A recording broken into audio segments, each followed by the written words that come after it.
Mga kwentong kababalaghan hango sa tunay na karanasan, mga kaluluwang ligaw.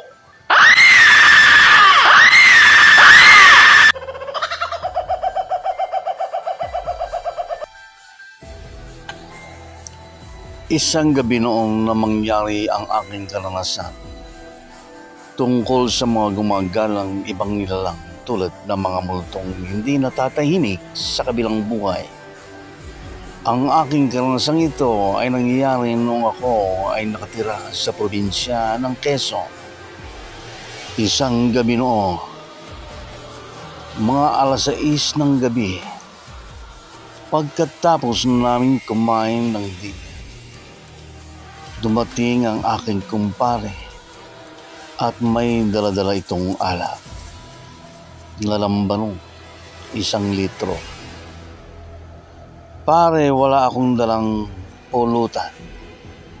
Baka meron tayong malutong alaga mong manok. Sabi ko,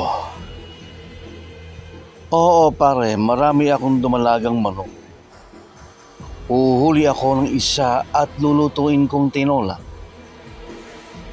Dahil dalawa lang naman tayo na mag-iinom, okay na siguro sa atin ang iisang piraso. At naluto ko na nga ang manok at nagsimula na kaming mag-inuman. Masaya ang aming pag-iinuman. Marami kaming napagkwentuhan na puro katatawanan.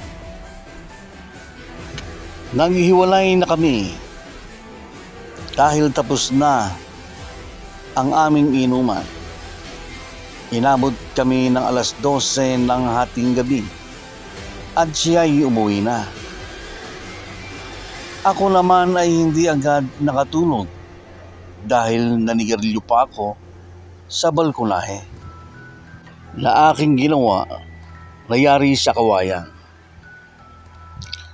Nasa tabi kami ng kalsada at ang itaas noon ay bundok. Meron doon tinatawag na paksol. Ang paksol ay isang kuweba na mayroong balon kung saan doon naiipon ang tubig galing sa bundok. Iniinom ito at pinanglalaba kong minsan kapag malakas ang ulan. Balik tayo sa balkonahe kung saan doon ako nagpapahinga. Nung matapos kaming mag-inuman ng aking kumpare, nanigarilyo muna ako at tumambay sa balkonahe at biglang lumakas ang ulan. May pailan-ilan na mga sasakyan na dumadaan doon sa kalye. Madilim ang paligid sa amin. Walang mga ilaw ang kalye.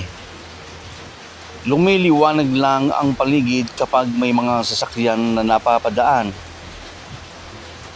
Napakadalang ng mga sasakyan na dumadaan doon, kaya't laging madilim ang paligid. Ang aming ilaw ay gasera pa lamang noon. Patuloy na lumalakas ang ulan. Habang ako'y nakatambay sa balkonahe, meron akong nakita na bilog na ilaw. Sinundan ko ito ng tingin at paglingon ko sa kabilang bahagi, biglang bumungad sa akin ng puting paru-paro na lumilipad. Ako ay kinilabutan. Nagtayo ang aking mga balahibo. Gusto ko na sana nung pumasok sa bahay namin. At parang di ko mabuhat ang aking mga paa.